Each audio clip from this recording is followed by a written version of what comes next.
এবং অনেক জায়গায় অনেক সমস্যাই থাকে আছে। এবং এই সিনেমাটি রিলিজ করা থেকে নিয়ে সেন্সর থেকে নিয়ে অনেক কিছুর প্রতিকূলতা মেনে নিয়েই আমি এখানে এসেছি। আজকে বরবাদ ইন্ডাস্ট্রি হিট একটা ফিল্ম। আপনারা তো সবাই জানেন যে আমরা আজকে IMDb-র 44th র্যাঙ্কিংয়ে আছি ইন্টারন্যাশনাল মানে। তো এটা আমাদের জন্য অনেক বড় একটা অ্যাচিভমেন্ট আমি বলবো বাংলা সিনেমার ক্ষেত্রে, কারণ কোনো বাংলা সিনেমা আজ পর্যন্ত আসেনি IMDb র্যাঙ্কিংয়ে ফার্স্ট 100 সিনেমাতে।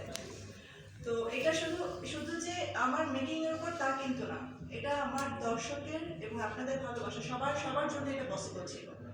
তো দর্শকের অ্যাকসেপ্টেন্সের অনেক বড় একটা ব্যাপার আছে এখানে। আর আমি যেটা এখন ফিল করছি যে কিছু কিছু জায়গায় আমরা আসলে সবাই প্রবলেম নিয়ে বলছি, বাট প্রবলেমের যে রুট কজটা কিন্তু আমরা কেউ দেখছি না। আমরা হচ্ছে প্রবলেমটা উপর থেকে আমরা সলভ করতে পারি কিনা। আমাদেরকে প্রত্যেকটা জায়গায় প্রবলেমের রুট কজগুলো দেখতে হবে। যদি আমরা রুট কজ থেকে শুরু করি তাহলে কিন্তু এমনি বাকি প্রবলেমগুলো সলভ হয়ে যাবে। কারণ ই টিকিটিং এর ব্যবস্থা যদি আমরা করি, ই টিকিটিং এর ব্যবস্থা আমরা করলাম, বাট আমাদের নিজেদের যে অভ্যাস তৈরি হয়েছে বাঙালি হিসেবে, বাঙালিদের যে অভ্যাস, আমরা তো ভাঙচুর করবোই ভাই, শেষ পর্যন্ত দিন শেষে আমরা তো যাবোই। আমরা এই টিকিটিং হওয়ার পরেও যদি টিকিট না পাই আমরা গিয়ে সিনেমা হল ভাঙবো, এটাই হবে। তো আমাদেরকে সেটা বন্ধ করার জন্য প্রপার একটা ম্যানেজমেন্ট রাখতে হবে। যে এই টিকিটিং যদি হয় তাহলে সেই ম্যানেজমেন্টটা কীভাবে কাজ করবে, আমরা কীভাবে একটা ভালো সিনেমা নিয়ে আসার পর আমরা কীভাবে প্রত্যেকটা জিনিসটা আমরা ট্যাকেল দেবো, সেটা আমাদের মাথায় থাকতে হবে।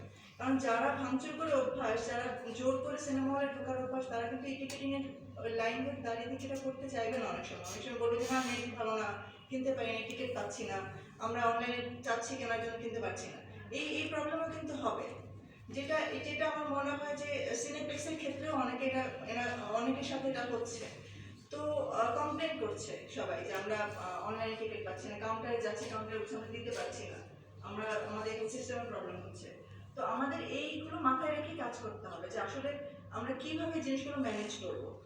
আর আরেকটা বড় ব্যাপার হচ্ছে যে প্রযোজকরা, আমি তো প্রযোজক হিসেবে বলছি, আমরা একটা ভালো সিনেমা তখনই বানাতে পারি যখন আমরা ভালো একটা বাজেট পাই।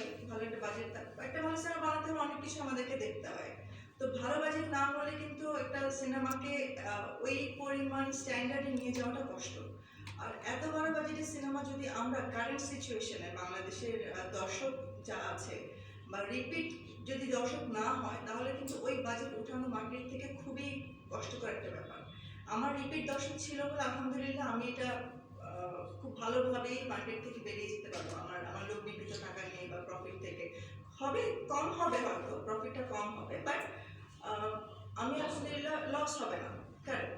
তো আমি সেই ক্ষেত্রে আমি মনে করবো যে আমাদের যেটা হচ্ছে যে এই যে সিস্টেমের মধ্যে যে একটা পার্সেন্টেজ আমাদের প্রডিউসারদের জন্য একটা তৈরি করা হয়, এই যে এজেন্সি একটা সিস্টেম থাকে, এজেন্ট থেকে একটা পার্সেন্টেজ দিতে হয় যে একজন এজেন্ট আসলো একটা সিনেমাটা নেওয়ার জন্য। তো আমরা তাদেরকে ইনিশিয়াল একটা পার্সেন্টেজ দিই, তারপর প্রতিবারই যখনই আমাদের শেয়ারটা হয় তখনই আরেকটা পার্সেন্টেজ আমাদের দিতে হয়, যেটা আমি শুনেছি এটা নাকি আমাদের প্রডিউসার অ্যাসোসিয়েশন থেকে করা হয়েছে। আমি তো নতুন, আমি হয়তো অনেক কিছুই জানি না। তো এই জিনিসগুলো আমাদেরকে অ্যাসোসিয়েশন রিফর্ম করতে হবে।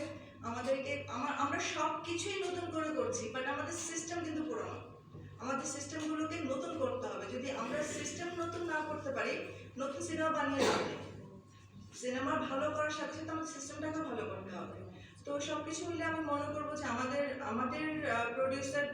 প্রডিউসারদের এবং হল মালিকরা যারা আছেন এবং এক্সিবিটার্স যারা আছেন সবাই মিলে একটা জায়গায় আসতে হবে যেন আমরা আমাদের প্রফিটটা, আমাদের লগ্নিকৃত টাকা সবকিছু আমরা উঠিয়ে নিয়ে আমরা এরপরে সিনেমাগুলো যেন আরো ভালোভাবে করতে পারি, তাহলে আমরা একটা ভালো কিছু দিতে পারবো। আর গভর্নমেন্টের দিক থেকে আমি যেগুলো বলবো যে সেন্সর বোর্ডের যে প্রবলেমগুলো আমরা ফিল করি, যেগুলো আমরা ফেস করছি, তো আমাদের একটা জায়গায় আসতে হবে যে আসলে আমরা কোথায় আছি, সেন্সর বোর্ডে আছি না সার্টিফিকেশন বোর্ডে আছি। সার্টিফিকেশন বোর্ড থাকলে ইন্টারন্যাশনাল মার্কেটে আমাদের এই সার্টিফিকেশন বোর্ডের নীতিমালাগুলো কি আছে, আমরা সেখানে আমাদের দেশের প্রেক্ষিতে আমরা কি কি ইউজ করতে পারি, কোন কোন জিনিসগুলো এটা আমাদের সবার একত্রিত হয়ে কাজ করতে হবে। আর আমরা যদি একটা আলাদা আলাদা করে সবকিছু আলাদা করে রেখে তারপরে কাজ করি তাহলে কি হবে যে সবাই সবার মতো করে কাজ করবে, যার যার স্বার্থে কাজ করবে। আমাদের একত্রিত হয়ে কাজটা করতে হবে। আমি একা আসলে অনেক কিছু বলে পারবো না, সবারই সহযোগিতা লাগবে। যেমন সহযোগিতা করে যেমন সেন্সর বোর্ড থেকে সিনেমাটা রিলিজ হয়েছে, সবার সহযোগিতায় হয়েছে। সেক্ষেত্রে আমি বলবো যে আগামীতে সিনেমা বানানোর জন্য আমাদের সবার এক হয়ে প্রত্যেকটা ডিপার্টমেন্ট থেকে এক করে আমাদের সিনেমার ভালো সিনেমা বানানোর জন্য, হোক সেটা কমার্শিয়াল হোক সেটা আর্ট ফিল্ম, সব কিছু মিলিয়ে প্রতি বছর আমরা যেন আমাদের এক্সিবিটার্সদেরকে সিনেমা দিতে পারি, ভালো সিনেমা দিতে পারি, তাহলে আমাদের যেন বাইরে থেকে সিনেমা আনতে না হয়, আমরা যেন সেই মানের সিনেমা বানাতে পারি, সেটা আমাদেরকে অবশ্যই কনফার্ম করতে হবে যে আমরা কীভাবে এটা করতে পারি। তো সেটার জন্য আমার মনে হয় যে আমাদের ইউনিটিটা খুব ইম্পর্টেন্ট। আর এখন যেই কিছু কিছু জায়গা থেকে যে কারচুপির কিছু ব্যাপার আছে যেটা আমি পাচ্ছি,